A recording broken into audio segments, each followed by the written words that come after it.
Metal steel అని చెప్పి నక్కపల్లిలో metal steel అని చెప్పి ఆయనే తెచ్చినట్టుగా దానికి బిల్డప్ ఇస్తూ దానికి ఒక అడ్వర్టైజ్మెంట్ ఇస్తూ దాని గురించి ఈ మధ్యకాలంలో పెట్టాడు. నాకు ఆశ్చర్యం అనిపించింది అసలు. అయ్యే చంద్రబాబు నాయుడు క్రెడిట్ చోరీకైనా క్రెడిట్ దోపిడీకైనా ఒక హద్దు పొద్దు ఉండాలి. ఇదే మిట్టల్, ఇదే ఆదిత్య మిట్టల్ అనే ఇదే మిట్టల్ వాళ్ళు నేను డావోస్ 2022లో డావోస్ పోయినప్పుడు నన్ను కలిసినారు. కలిసి వాళ్ళు అప్పట్లోనే గ్రీన్కో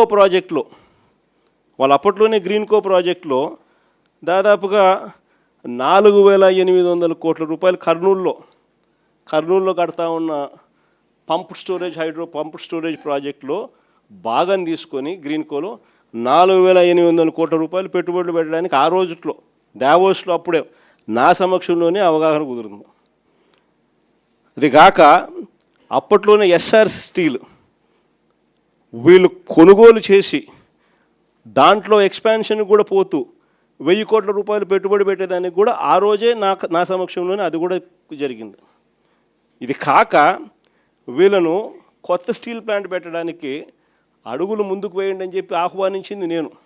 రాష్ట్రానికి ఆహ్వానించి రమ్మని చెప్పి వాళ్ళకి చెప్పి వాళ్ళు అధికారులకు కూడా చెప్పిన వాళ్ళు వస్తున్నారు, వాళ్ళకి ఎక్కడెక్కడ మనం భూములు ఇవ్వగలుగుతామో చూపించండి అని చెప్పి వాళ్ళు రావడము.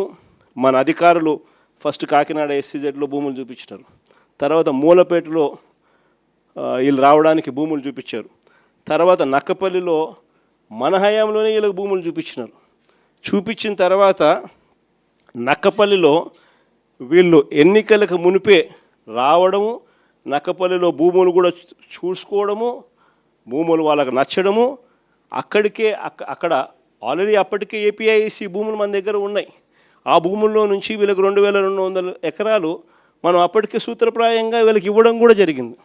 సూత్రప్రాయంగా ఇచ్చేదానికి అడుగులు ముందుకు కూడా వేశాం. ఈ లోపల ఎన్నికల కోడ్ వచ్చింది. ఇది జరిగింది.